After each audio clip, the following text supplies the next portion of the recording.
तो आ गए फिर से। तो तुम्हारे स्कूल के एग्जाम्स जैसे ही खत्म होते हैं ना, तुम्हारे घर वालों का एक ही मोटिव होता है कि इसके सीनियर से पुरानी किताबें लेके इसके मुंह पे मारो। खुश कैसे है हमारा बच्चा। और हाँ, उन किताबों में कवर नहीं होता था, सीधे पेज से ही स्टार्ट होती थी वो किताबें। और किताबों की ऐसी हालत देख के मेरे को कभी कभी लगता था कि हमारे सीनियर लोग सड़क पे बैठ के रगड़ते थे क्या किताबें। और अनवांटेड चैप्टर पहले से ही फटे हुए रहते थे। स्कूल में मैम वाला चैप्टर पढ़ा रही, तुमको चैप्टर ही नहीं मिल रहा है। मैम वो हमारी बुक में पेज नंबर 90 से बने तक है ही नहीं। एनीवेज, गर्मी की छुट्टियाँ। तो गर्मी की छुट्टियाँ पढ़ते से हम लोगों ने असेंबल करा हमारा ग्रुप, दाल बाटी युवा मंडल। हाँ, हमको भी हमारे ग्रुप का नाम शुरुआत में थोड़ा ऐसा अजीब लग रहा था, कुछ ऐसे किसी चीज की कमी लग रही थी, तो फिर हमने दाल बाटी प्लस रायता युवा मंडल रख दिया। और हाँ, मेरे को आज तक ये बात समझ नहीं आई कि ये स्कूल वाले अप्रैल में स्कूल लगा के क्या कर रहे हैं। टीचर लोग तुमको एक एक चैप्टर पढ़ा देंगे अप्रैल में, और फिर जब तुम भूले भटके 2 महीने की गर्मी की छुट्टियों के बाद स्कूल आओगे, बेटा अप्रैल में पूरा कोर्स निपटा दिया था अपन ने, आंखों आंखों में भटिंग भटिंग करके चैप्टर निपटाते, याद नहीं क्या तुमको? कब?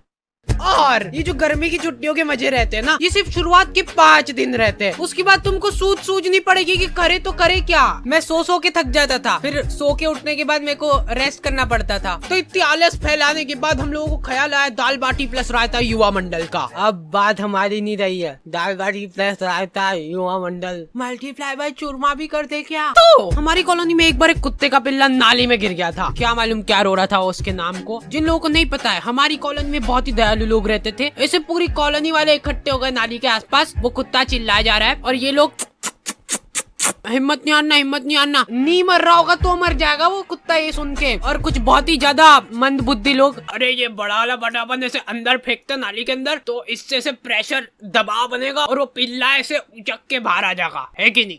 घर जाओ आप, हो गया आपका। और लड़कियां, ओह वाह कितना क्यूट है, मर जाएगा वो। फिर मैंने सोचा कि ये दुनिया बहुत ही मतलबी है, इसलिए मेरे को भी अब मतलबी बनना पड़ेगा, क्योंकि वहाँ पे लड़कियां भी थी। तो मेरे को ऐसा लगा कि अरे मैं ऐसे किसी की जान बचा के एकदम हीरो की क्या बात है, ऐसा कुछ हो जाएगा। अरे आजा आजा आजा आजा। और मैं पूरा ऐसे डायलॉग वगैरह लिख के ले गया था कि पिल्ले को निकाल के ये बोलूंगा, अगर मैं नाली में हाथ डालने से किसी बेजुबान की जान बच रही है तो मैं डालने के लिए तैयार हूँ हाथ नाली में। कोई सुन ही नहीं रहा है। ये डोकरा वो वीडियो रिकॉर्ड करके मेरे को व्हाट्सएप पे भेजा और लिखता है लमाओ हिंदी में। हिंदी में लमाओ लिखा है इसने। मेरे को ऐसा लगा था कि जब भी हम लोग ऐसे कॉलोनी में निकलेंगे तो लोग गाना चलाने लग जाएंगे, हीरो हीरो हीरो। नहीं, कुछ नहीं करा इन लोगों ने, ये लोग कुत्ते को अप्रिशिएट कर रहे हैं। देख मैं बोला था ना, हिम्मत नहीं आ रही तो निकल गया ना तू। देखो यार, कॉलोनी वालों ने मेरे को शाबाशी वगैरह नहीं दी, वो सब ठीक है, लेकिन इनको क्या रोज शाम शाम को क्रिकेट खेलना चालू करा साइकिल का स्टंप लगा के। लेकिन हम लोग जैसे ही खेलना चालू करते थे ना, ये डोकरा 1 किलो तंबाकू की थैली लेके आता था और इसके घर का गेट खोल के वहीं पे सामने फंसर के बैठ जाता था। और इस डोकरे के आसपास भी बॉल चल जाती थी ना, तो ये हमारी बॉल लेके घर में भग जाता था। अब इस डोकरे के पास ऐसे बॉल तनतनाते हुए जा रही है और ये डोकरा आजा आया, गले मिलना है क्या तुमको बॉल से? ये क्या है, नहीं क्या पोज है? वो प्लास्टिक की बॉल ऐसे चट करके चीटी ना। हमको तो बहुत मजा आ गए थे, वर्थ इट था हमारा खेलना। अरे यार, इनकी तो सांस चल रही है, ये हमारे नहीं क्या? मारे जा रहे डोकरे। खैर अभी तक तो हो गया मजाक मस्ती चुटकुले वगैरह, लेकिन तुम लोगों ने अभी तक मेरा इमोशनल साइड देखा नहीं है। रुमाल वगैरह रख लेना पास में सेबड़ा पोंछने के लिए। तो एक बार की बात है, एक छोटे से गांव में एक छोटा सा डोकरा रहता था, मतलब हाइट छोटी थी उसकी। उस डोकरे को चूसने का बहुत शौक था, आम चूसने का बहुत शौक था। वो बहुत ही गरीब था, उसके पास आम खरीदने तक के पैसे नहीं थे, इसलिए जो लोग आम खाते थे उनके पास जाके बैठ जाता था और उनको नजर लगाता था। आपको ही खाना आम?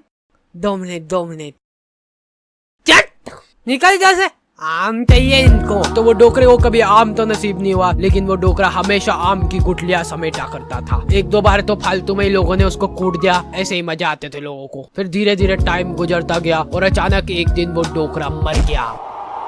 गाँव वालों को उसके मरने पे बहुत खुशी हुई, उन्होंने शादी पार्टी का माहौल बना दिया था, एकदम भोभा कर दिया था बिल्कुल। फिर कुछ सालों बाद उनके गांव में ढेर सारे आम के पेड़ उग गए, तब जाके गांव वालों को समझ आया कि वो डोकरा गुठलियों का क्या करता था। सारे गांव वाले भौचक्के रह गए। फिर सभी गांव वालों को अपनी गलती का एहसास हुआ और उन्होंने काटो ये सारे पेड़, फालतू उगा के चल गया यहाँ पे, मरते मरते भी ढंग का काम करके नहीं गया। तो मोरल ऑफ द स्टोरी ये है कि पेड़ काटो।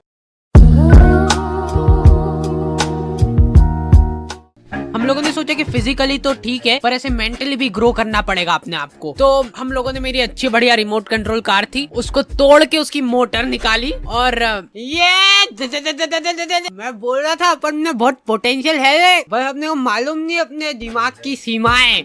और हमारे इधर एक टोपेश नाम के आदमी की किराने की दुकान थी, ठीक है। तुम 24 घंटे में से कभी भी इसके दुकान के सामने से निकलो, इसके 2 लफंगे दोस्त और ये तीनों का मुंह चलता ही रहेगा। ये तीनों ही खा खा के सामान खत्म करते थे इसकी दुकान का। नहीं पर उन भाभी को देखना एक बार, गौर से देखना एक बार, उनमें है कुछ अलग बात है उनके चेहरे में, ऐसे देख के हो जाता है। अरे नहीं, मैं बता रहा हूँ, आपने अभी उनको बिना मेकअप के देखा नहीं है, लेकिन नेचुरल ब्यूटी भी तो होती है कुछ चीज। भैया ये एक नीम वाले साबुन की टिक्की दे दो। ये लो हाजिर है। भैया ये तो एक्सपायर्ड हो चुका है, देखो। अरे दीदी ये कंपनी वालों से मिसप्रिंट हो गई होगी, बाकी हमको मालूम है ना अभी नहीं हुआ एक्सपायर। ये लो खुश।